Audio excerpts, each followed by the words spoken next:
Hi, this is Kendall Boyson, professional life and recovery coach, and you're listening to Encouragementology, the practice of instilling hope. Hi there. Thanks for joining me. On this show, we won't be checking our likes and loves, and we won't be perched on the edge of our seat, waiting for positive feedback or verification that we're doing, saying, or acting accordingly.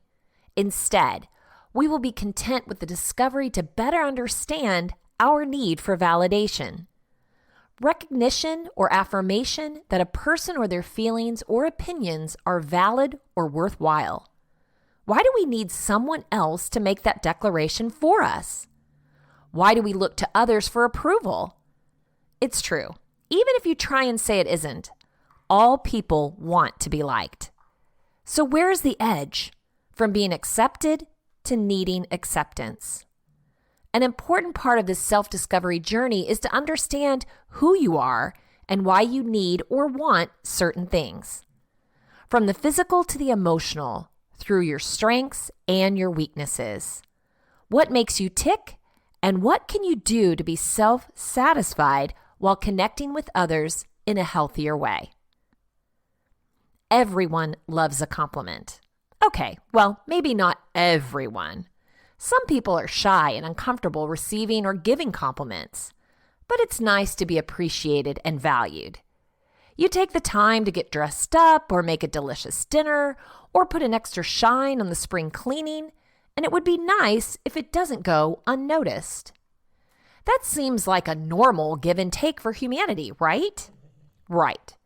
But what makes us take it too far?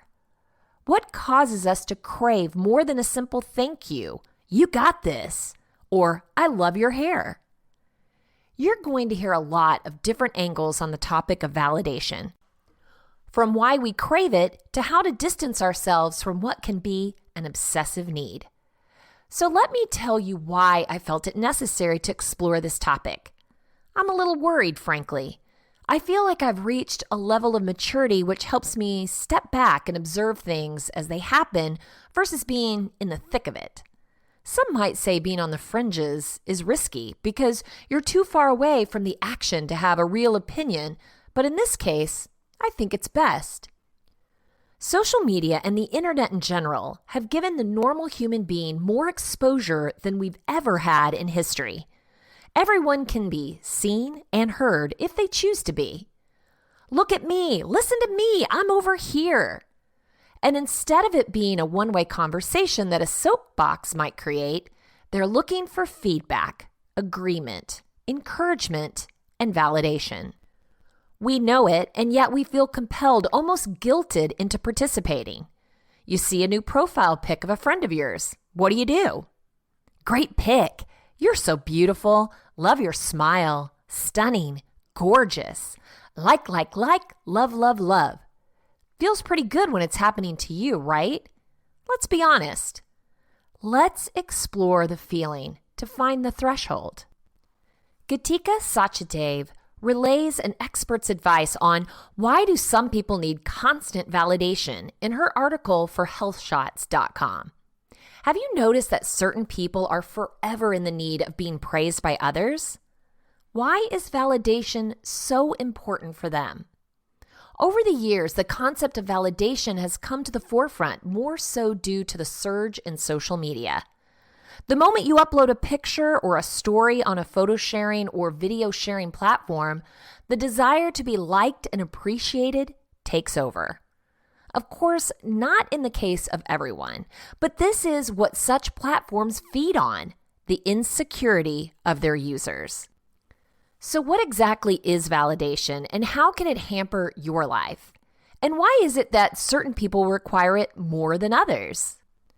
Dr. Preeti Kochar, counseling psychologist, shares her view. Emotional validation involves understanding and showing acceptance for another person's feelings. When people receive this type of validation, they feel that their emotions are not only seen and heard by others, but that these feelings are also accepted. If a person feels that their thoughts, feelings, and emotions are not heard and understood, they may be left feeling isolated and unsupported. This, over a period of time, may trigger insecurity in some individuals whose sense of self-validation may be lacking and may turn them into validation addicts. Known as approval addiction, this behavioral health condition is defined as an intense desire to win the approval of those around you and avoid feelings of rejection at all costs. Dr. Kochar explains, people crave attention for a variety of reasons, including normal emotional development, low self-esteem, and in some extreme cases, the presence of personality disorders. Emotional, social, and physical reasons typically are behind a child's attention-seeking behaviors. It's not inherently bad. In fact, we all begin life in a state of complete reliance on external validation. As children, we rely on it to learn appropriate behaviors. As adults, it's a necessary part of tribe life. You need to be able to take instructions and constructive criticism from others in order to collaborate with peers. The problem occurs when outside approval becomes your be-all and end-all. Neither is it healthy to completely eschew the opinions of others. If your boss asks you to make some changes to a project you may have submitted, or if a professor suggested a different angle for your essay, would you completely ignore the feedback? It's not about agreeing with someone or accepting their thoughts as your own. It's about being able to accept these thoughts and experiences as being valid. Validation is part of being interdependent and relying on feedback and encouragement of others around us. It's all about balance, knowing when to take healthy, constructive feedback from others while not relying completely on outside approval for your sense of self-worth. But there's also more to it. Conversely, invalidation is one of the most damaging forms of emotional abuse. What's scary is that it can be one of the most subtle and unintentional abuses. Invalidating a person's feelings and emotional experience can make them feel like they're going crazy.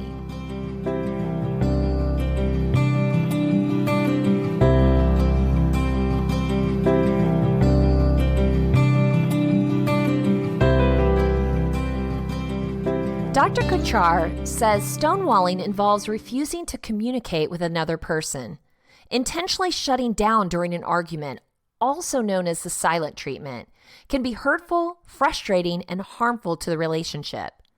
Seeking validation beyond a healthy, constructive limit is defined as attention-seeking behavior. This is commonly seen on social media nowadays. Attention-seeking behavior can include saying or doing something with the goal of getting the attention of a person or a group of people.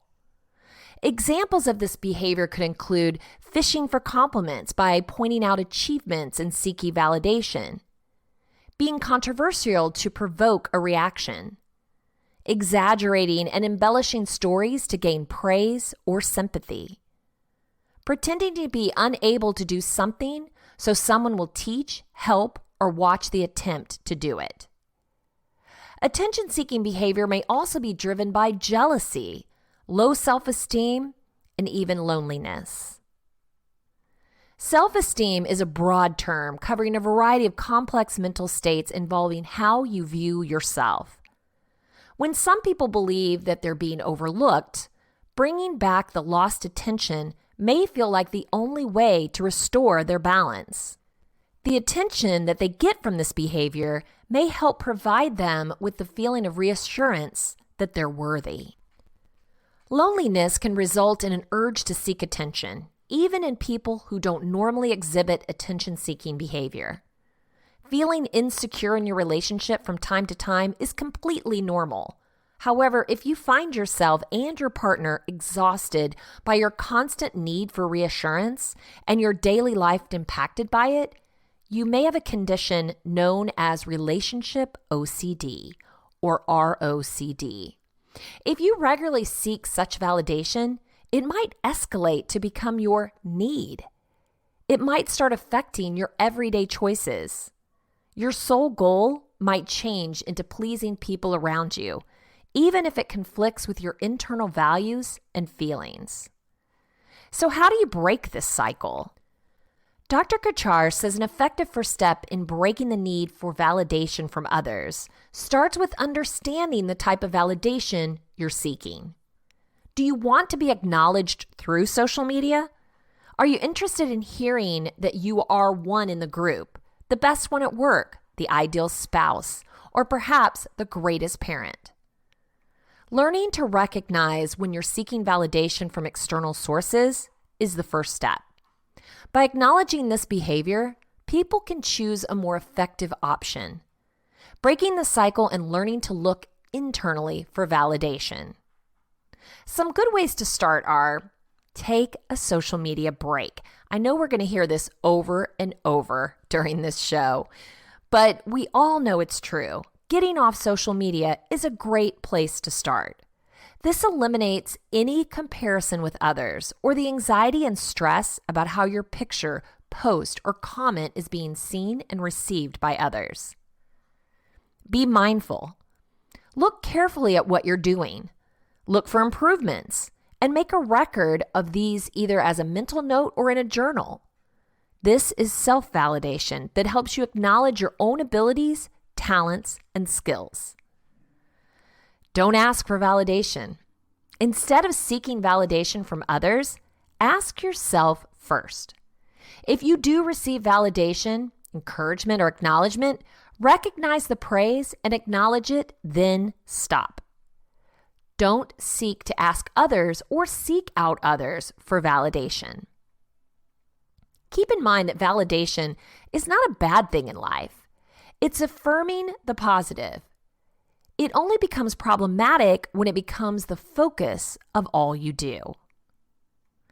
I remember the first time I went to a support group meeting. For those who aren't familiar, your standard support group format is no crosstalk. Each person has a chance to share in a safe, secure, and judgment-free zone. Participants who are listening aren't allowed to say anything, give any feedback, or show body language that could be conceived as judgment. Now imagine being a codependent, where your need for validation is a deeply rooted compulsive behavior. I almost didn't go back. Hello? Is this thing on? Anyone have any advice for me?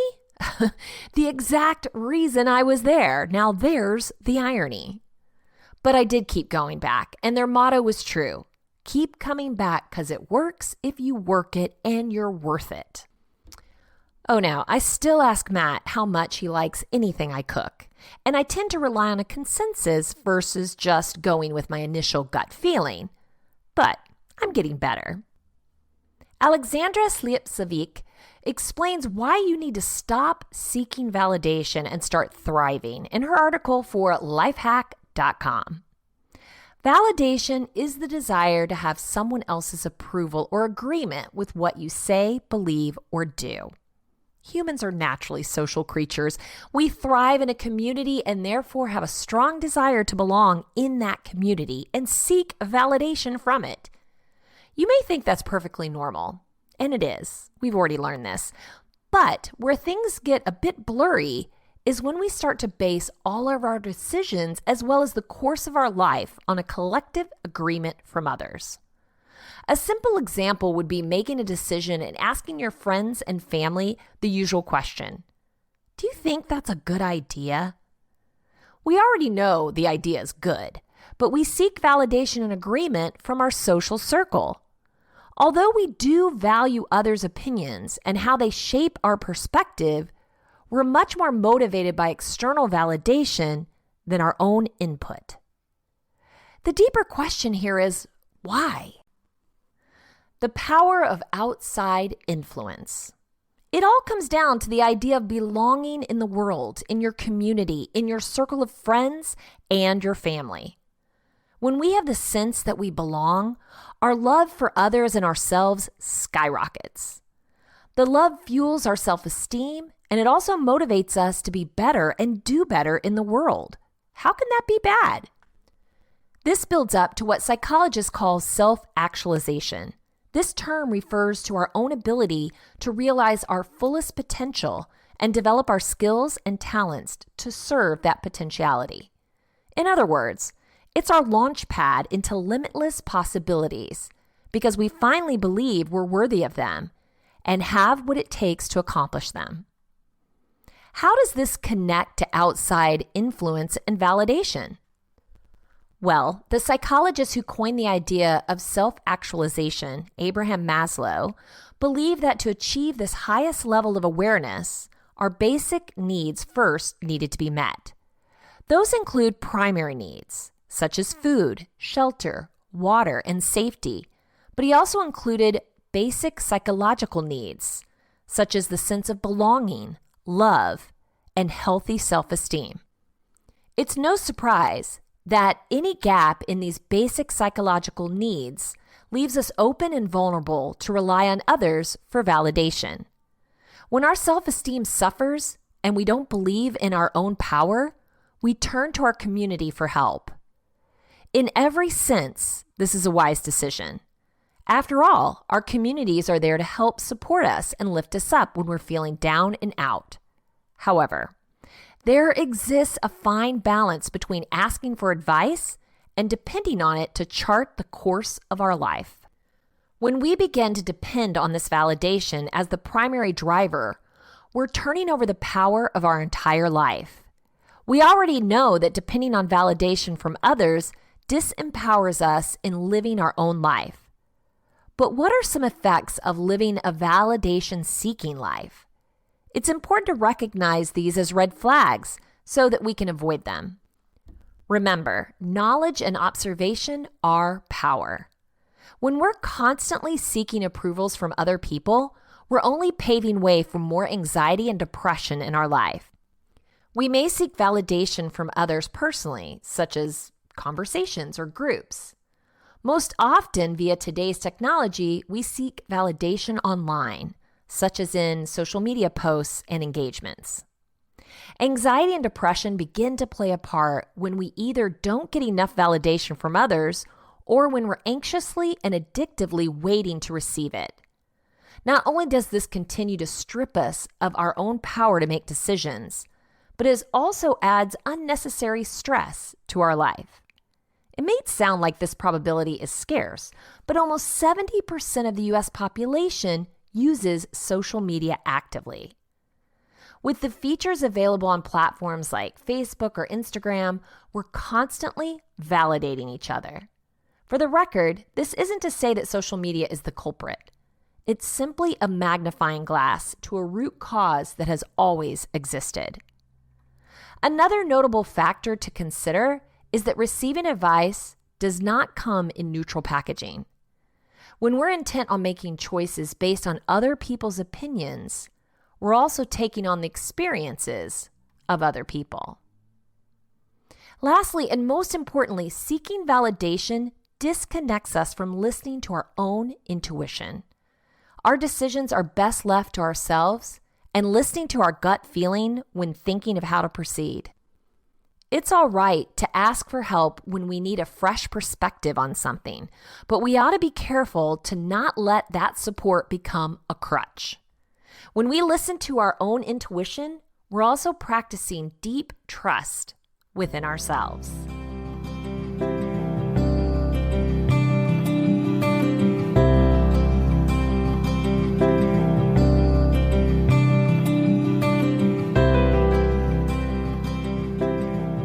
So how do we kick the validation game and thrive? First and foremost, we need to turn inward to our own basic needs and see if they're being met. Do we feel a healthy sense of belonging where we are in our life? If not, what or who is standing in our way? Are we equally receiving and giving love? And more importantly, how are we nurturing love for ourselves? These are deep and important questions to consider and ones that guide us further towards our self-actualization.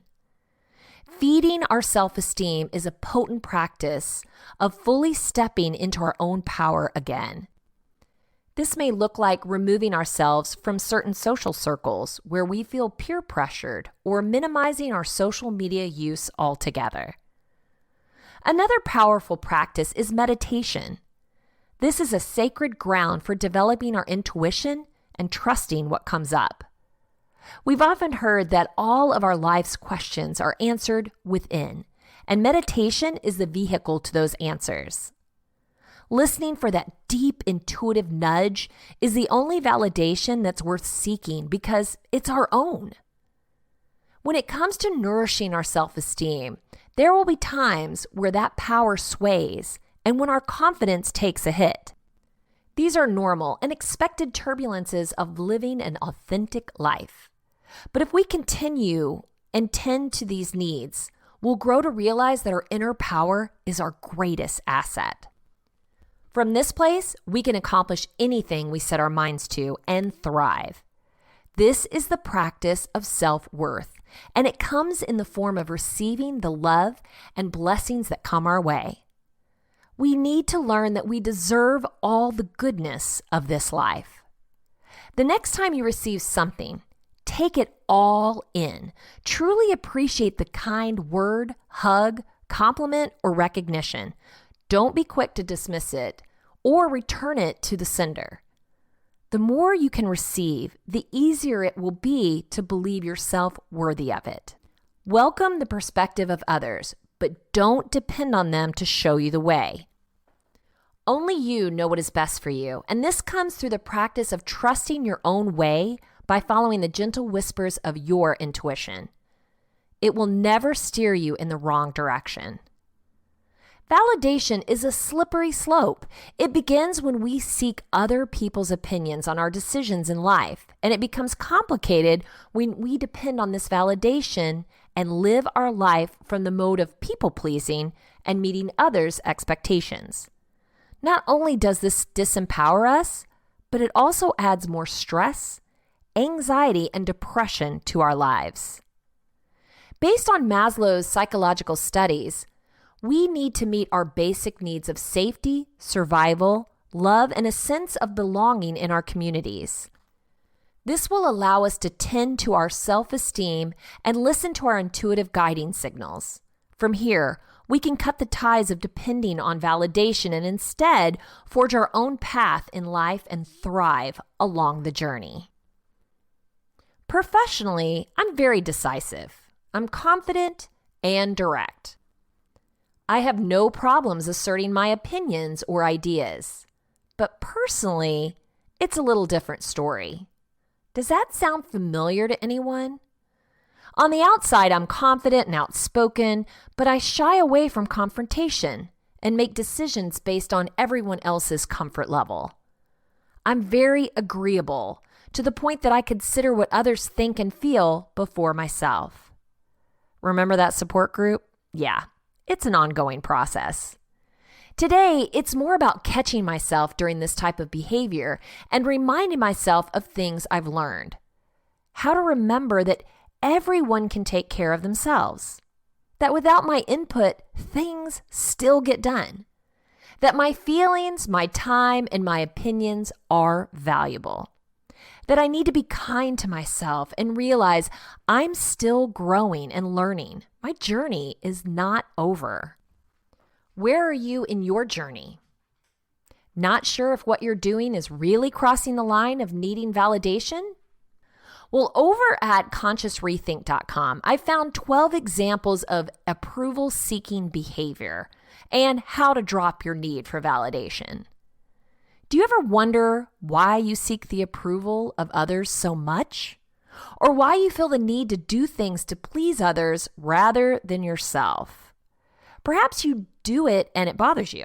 I know it does me. Or perhaps you don't because you're oblivious to the fact that you do it at all. This kind of behavior can be so deeply ingrained in our psyches that we just don't see the reality that's staring us in the face. But where does it come from and what does it look like? It all starts with self-esteem or lack of it. The root cause of most approval-seeking behavior is low self-esteem.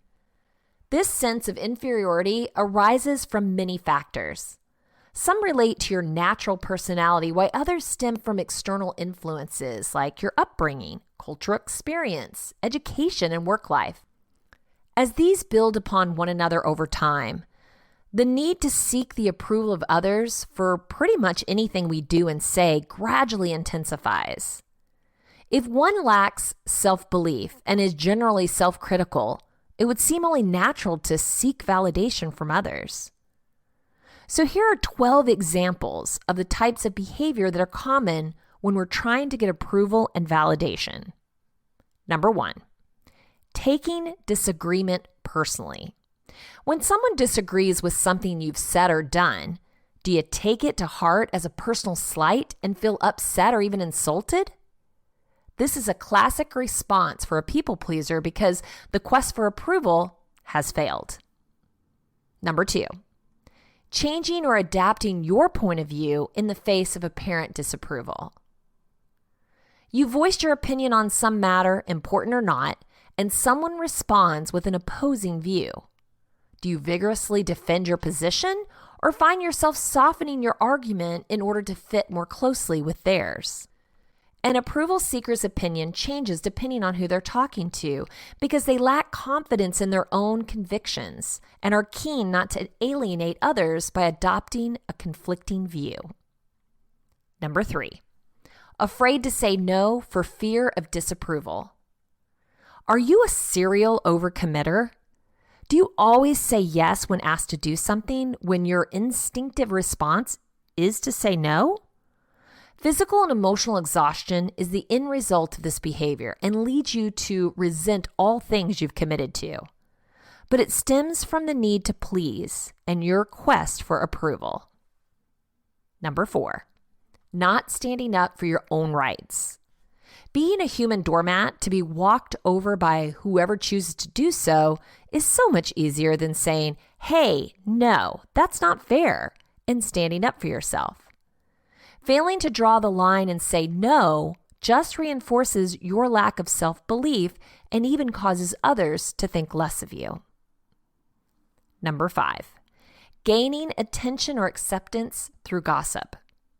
Do you feel the urge to tell tales to make yourself look better or smarter or more knowledgeable?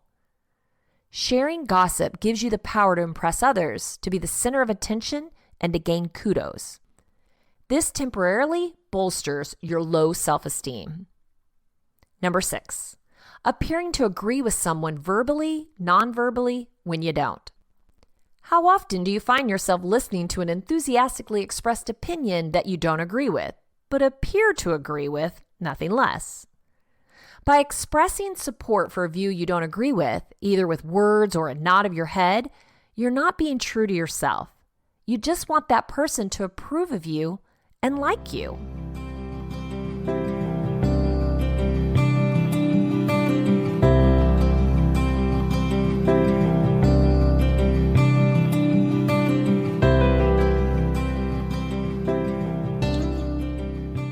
Not complaining when you've received unsatisfactory service or goods.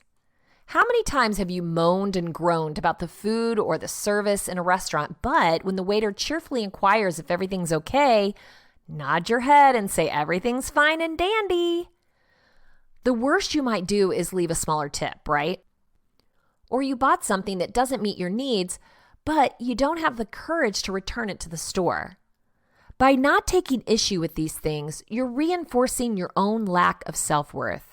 You're telling yourself you're not entitled to the best of anything. Number 8, pretending to know or understand something. This awkward moment when someone assumes that you know something or have a particular skill. The approval seeker's default response in such a situation is to fake it. The thing is, 9 times out of 10, the pretense is exposed.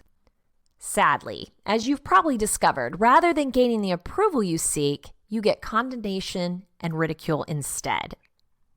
Number 9, feeling the need to apologize even when there's been no disapproval. You say sorry too much. No matter what has happened and whether or not you had a hand in it, and even if no word of blame has been voiced, the people pleaser will always be the first to apologize. If there's no error or behavioral faux pas on your part, why should you feel the need to apologize? Number 10, expecting compliments or fishing for them and being upset they're not forthcoming. Few things provide the validation you desire better than a compliment. An approval seeker may set out deliberately, however, to coerce those they're interacting with into voicing praise. Often the praise is neither due or appropriate. An extension of this type of behavior is to feel upset when the compliments you desire fail to materialize. Number 11, failing to cope with any level of criticism. If your aim is to gain the approval of others, then the concept of criticism is utterly intolerable. It implies you failed in some way in achieving your goal. This response is often rooted in childhood, when parental criticism or even punishment for failed goals or tasks drove us to seek approval next time. Number 12, behaving in a way that's contrary to your own beliefs. This is a typical behavior in high school, joining the gang just to be among the popular people, even if in your heart of hearts you disagree with what they say or do. That's forgivable as a teenager, but not so much when you're an adult. An approval seeker can easily find themselves in a situation where they don't follow their heart. They follow their people-pleasing head instead, even if this creates a conflict with their core beliefs. Now, don't get me wrong. I love to encourage people and believe everyone needs it, not just craves it, but needs encouragement. It's the key to unlock someone's true potential. My pastor gave a lesson that applies to so many situations. He talked about giving away the water. Okay, just imagine a person is satisfying the needs of everyone else, feverishly handing out cups of water. This water could be compliments, encouragement, blessings, whatever you want to imagine. The giver gets depleted. Now, stop. Drink the water. You drink the water and let it flow from you to others. Nurture yourself so you have more to give to others. Take care of yourself so you can be a light to others. Drink the water. At happiness.com, I found 5 ways to develop self-validation. Most of us are great at validating others. We acknowledge their emotions, recognize effort and success, and support individualism and self-expression. However, the majority of us are equally lousy at self-validation. We all get angry, disappointed, sad, jealous, scared, demotivated. Ideally, one would accept and be able to regulate these emotions. Instead, many people immediately think, I shouldn't feel this way. I'm being ridiculous. As a result, coping with different experiences becomes exceptionally challenging. Reactions seem to be out of control. If you struggle with similar issues, you probably haven't mastered the art of self-validation. The ability or inability to validate ourselves intertwines with much of what we're going through in life. In simple terms, self-validation is accepting our own internal experience, your thoughts and feelings. Validation and self-validation are widely acknowledged problems in psychology, philosophy, and sociology. The roots of the problem of self-validation lie in the vital human need to be recognized and supported. According to Iser's work in the Stanford Encyclopedia of Philosophy, recognition has critical psychological importance. Others' feedback is essential for one's practical identity to form. When we are misrecognized by others, our relationship with ourselves is hindered or even destroyed. Such strength of humans' need to be validated by others led many thinkers to voice the significance of self-validation. Rare is a psychologist or philosopher that would dispute the ultimate value of autonomy and authenticity. The independence that comes with the capacity to be one's own judge could be expressed with a quote by Fromm. Obedience to my own reason or conviction is not an act of submission, but one of affirmation. My conviction and my judgment, if authentically mine, are part of me. If I follow them rather than the judgment of others, I'm being myself. Why do we have a hard time self-validating? There's no definitive response to this question. A few things could have happened. Attachment style. If the inborn need to be safe, cared for, and recognized was unfulfilled, we might have become unable to self-validate. For example, you might have developed an anxious attachment style. How your parents interacted with you as a child serves as a blueprint for your adult relationships. You might not have learned to be self-sufficient and recognize your own worth. As children, we need adequate support from our caregivers to develop a sense of security about our emotions, decisions, and actions. Research reveals that people with an anxious attachment style have a strong need for social approval. In other words, they need others to validate them. Another option was that your caregivers didn't make it possible for you to mimic self-validation. When we're children, we acquire many traits and habits by modeling. If your primary attachment figure invalidated themselves, you probably learned to do the same thing. Research shows that emotional and behavioral self-validation and self-regulation are skills that are transferred from a parent to a child. You might also have started doubting yourself due to a traumatic experience at some point in your life. Both anecdotal reports and scientific studies confirm that being a victim of abuse, for example, could make you doubt your self-efficacy and self-worth. Most importantly, your readiness to accept, experience, and address your emotions could have been disturbed. When one is in an abusive relationship, they gradually lose their sovereignty. Self-validation becomes a distant memory. So here are 5 ways to develop self-validation. 1, practice mindfulness. I know we say a lot about that, but mindfulness and self-validation go hand in hand. You can't validate what you don't recognize. You need to develop a non-judgmental awareness of your experiences as they happen, and when they happen, validate them. Being present is the first level of validation. This means acknowledging your inner experience without avoidance or distraction.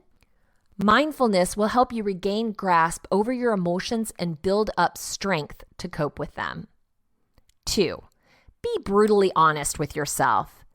Being imperfect stings, we know. Accepting imperfection is exceptionally difficult for most people, especially so if they're taught that being great at something equals being worthy.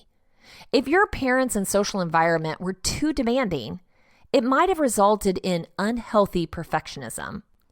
Such a form of perfectionism has adverse effects on mental health, as confirmed in empirical research. If your sense of self-worth is equated to being flawless, you might have a tough time even noticing, let alone accepting, your blemishes. 3, develop your emotional intelligence. Although there are a few relevant emotional intelligence models, Goleman's work is among the most popular.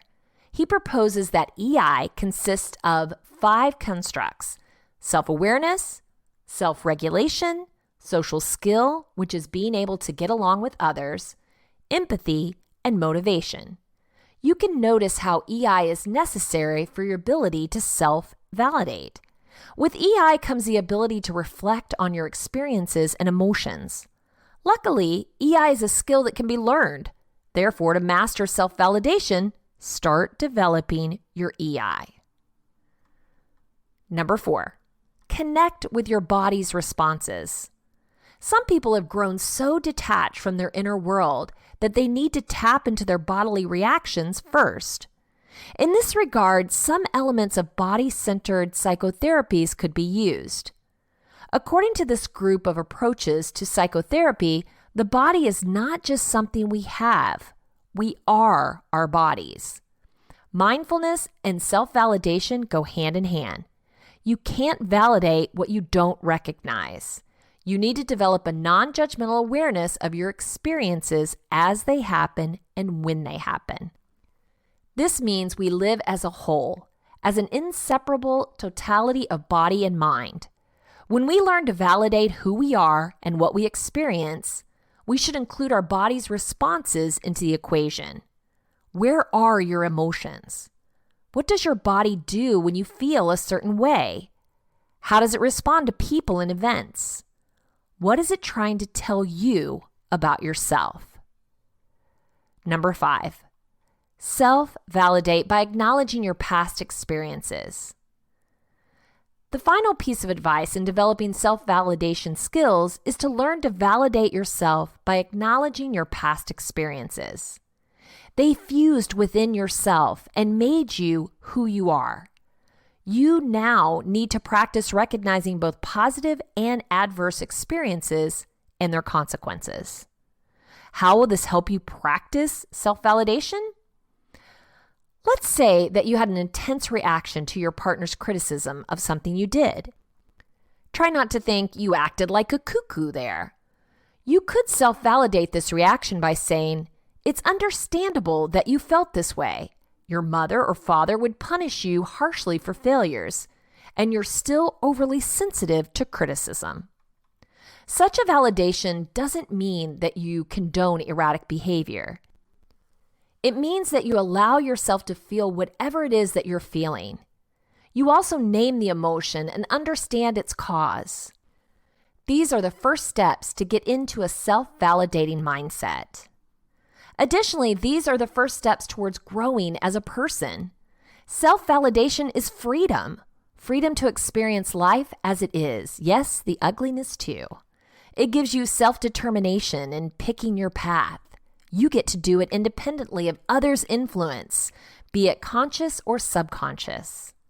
When you learn to rely on yourself for validation, you gain the liberty to be genuine and own your experiences. Therefore, in the spirit of autonomy that we are propagating here, we invite you, acknowledge yourself and allow your authentic self to exist.